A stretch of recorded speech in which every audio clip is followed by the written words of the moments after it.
के व्यास पृथु हरिहंस मनवंतर। बुद्ध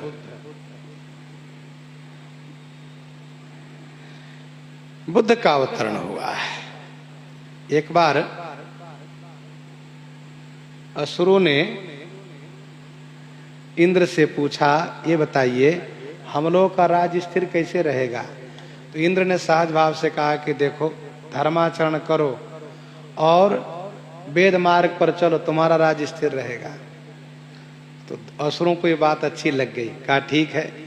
तो असुर लोग धर्माचरण शुरू किए, वेदोक्त विधि का पालन शुरू किए, यज्ञ आदि करना शुरू किए। लेकिन है तो असुर, तमोगुण प्रधान जीवन, इसीलिए उसका धर्म कर्म तामस हो जाता है। तामस धर्म करहि नर जप तप व्रत मख दान, ये यज्ञ करने लगे, हिंसात्मक यज्ञ आदि करने लगे। तब भगवान बुद्ध के रूप में अवतार लेने का निश्चय किया। देवद्रोही दैत्यों को तमोगुण यज्ञ करते हुए देख करके उन्हें मोहित करने के लिए द्वापर युग के अंत में गया में भगवान बुद्ध के रूप में अवतार लेते हैं। गया के राजा सुद्धोधन की पत्नी माया के गर्भ से भगवान बुद्ध का अवतरण होता है। गौतम गोत्र होने के नाते इनका नाम गौतम ही लिया जाता है। गौतम बुद्ध, गौतम गोत्र है इसलिए गौतम बुद्ध इनका नाम पड़ा। वैसे इनका नाम सिद्धार्थ था पहले। बड़ा ही इनका कोमल हृदय था, बहुत कोमल हृदय। किसी को दुखी देख करके बहुत दुखी हो जाया करते थे। यह जान करके सुद्धोधन ने राज्य में यह घोषणा करा दिया कि मेरे पुत्र के सामने कोई अप्रिय घटना नहीं होनी चाहिए, ना कोई रोगी इनके सामने आवे, ना कोई वृद्ध, कोई दुखी। इतना सब कुछ होने के बाद भी एक दिन अचानक भगवान बुद्ध ने एक रोगी को देखा जो रुग्ण अवस्था में है और वह रोग उनका असाध्य है, ठीक नहीं होने वाला है। और फिर एक वृद्ध को देखा जर्जर अवस्था में, सो प्रकट तन जर्जर जरावस व्याधि शूल सतावई, श्री कंप इंद्रिय शक्ति प्रतिहत वचन काहु न भावई। डंडे लेकर के हिलते डोलते चल रहे हैं, पांव लड़खड़ा रहा है, दिखाई नहीं दे रहा है, सुनाई नहीं दे रहा है। और फिर इसके बाद उन्होंने देखा एक मरा हुआ। भगवान बुद्ध का हृदय सिहर उठा और वे एकदम से विचलित हो गए। उन्होंने सोचा ये रोग, ये जरावस्था, ये मृत्यु मनुष्य के जीवन में आने से एक समय वो आता है कि लाचार हो जाता है मनुष्य, कुछ नहीं कर पाता। उदासीन हो गए, चुप रहने लगे, कुछ नहीं बात करते, किसी से नहीं बोलते। इनके पिताजी को लगा कि मेरा बेटा कोई ना कोई अप्रिय दृश्य को देखा इसलिए उदास हो गया है। तब उन्होंने क्या किया, इनका विवाह करा दिया। विवाह के बाद एक पुत्र भी हुआ। लेकिन ये उतना खुश नहीं रहते, न विवाह से न बेटे से, फिर भी उदासीन रहते हैं। इसके बाद भी इनके मन में बेचैनी बढ़ी और इन्होंने पिताजी को, माताजी को, पत्नी को, बेटे को, राज्य को, साम्राज्य को, वैभव को छोड़ करके, त्याग करके और जंगल में चल दिए तपस्या करने के लिए। कहा मैं नहीं रहूंगा। इनका सिद्धांत था अहिंसा परमो धर्म, जीव दयामय। बौद्ध धर्म का यह चलाया हुआ है। जो लोग वेद को माध्यम बना करके हिंसात्मक यज्ञ कर रहे थे, उस यज्ञ को रोकना इनका उद्देश्य था। इसीलिए वेद के अर्थ को छेड़छाड़ करने से भगवान बुद्ध की निंदा हो गई। अतुलित महिमा वेद की तुलसी की ये विचार, जो निंदत निंदित भय विदित बुद्ध अवतार। बुद्ध है, बुद्ध अर्थात प्रौढ़ता के धनी के सपना लिए यद्यपि बौद्ध धर्म देश विदेश में बहुत फैला हुआ है,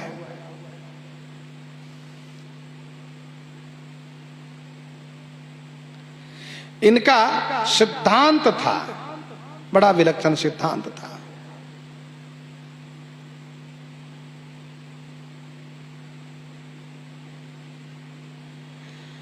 भगवान बुद्ध कहते थे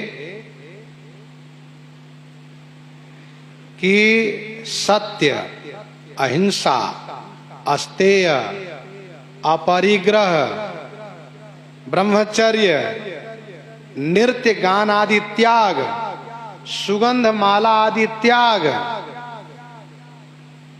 असमय में भोजन जो करते उसका त्याग, और कोमल सैया का त्याग, कामिनी कंचन का त्याग, ये 10 सूत्र है जो दुख उन्मूलन और निर्वाण प्राप्ति के उपयोगी है।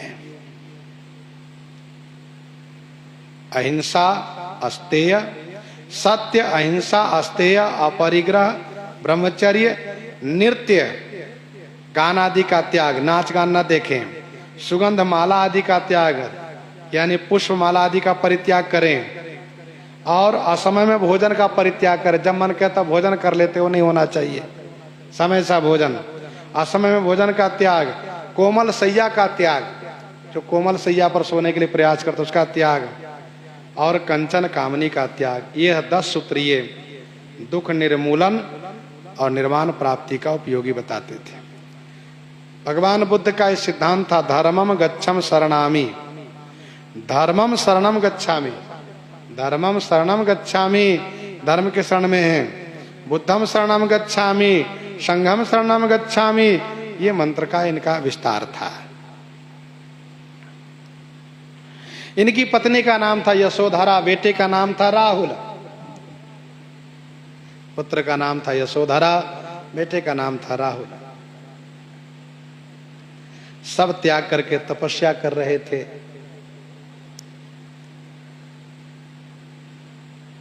एक दिन देखा कि समीप से कुछ महिलाएं जा रही गीत गाती हुई।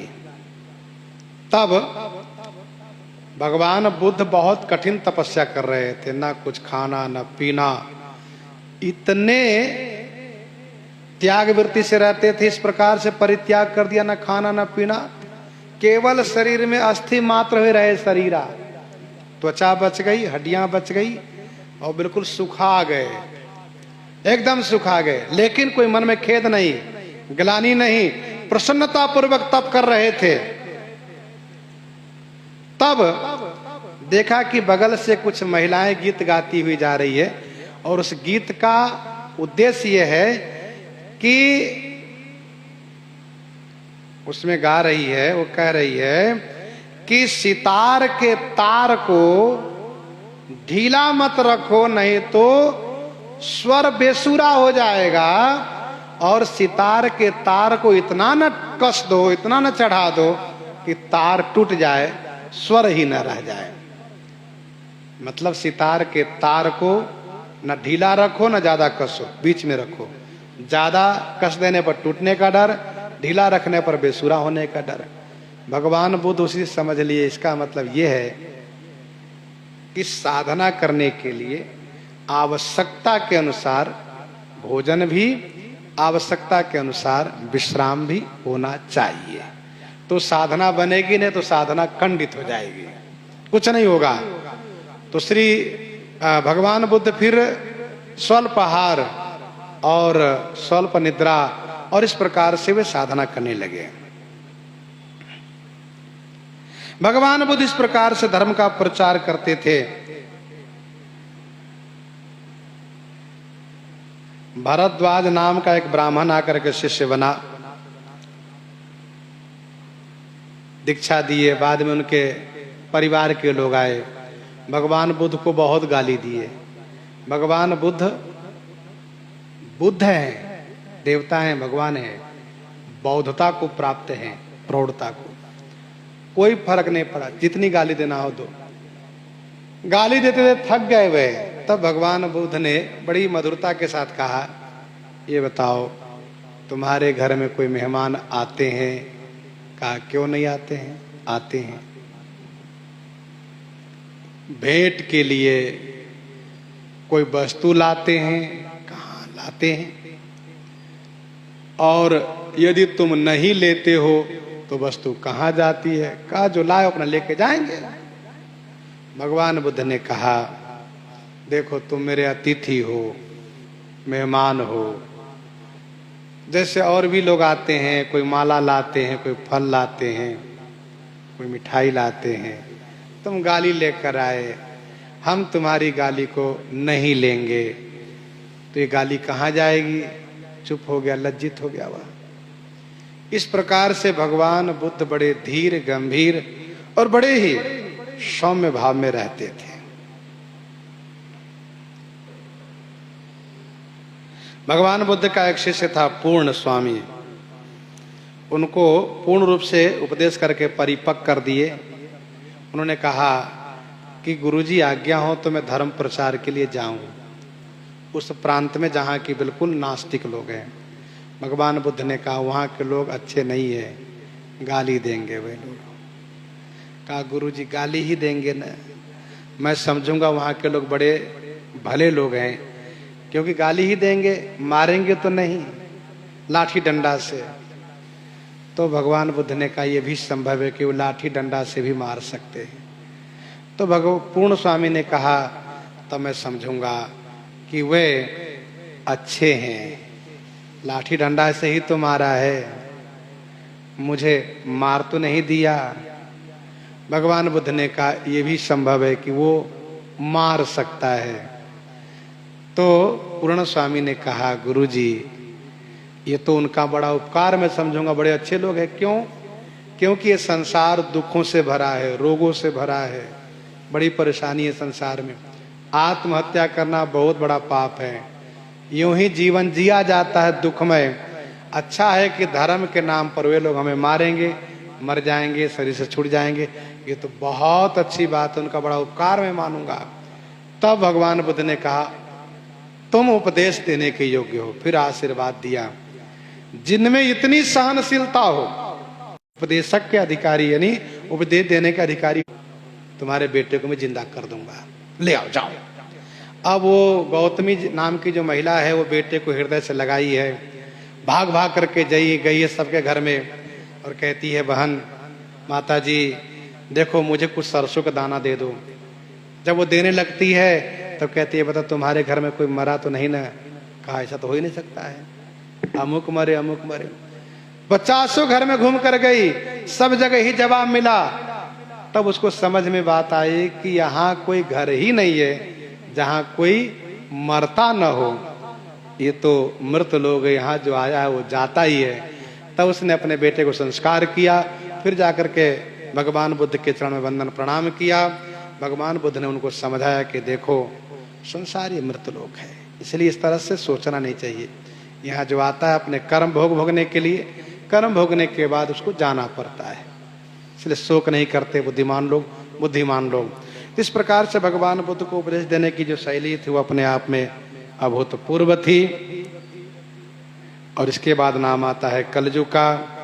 और आज इन्हीं के साथ सीताराम सीताराम सीताराम सीताराम सीता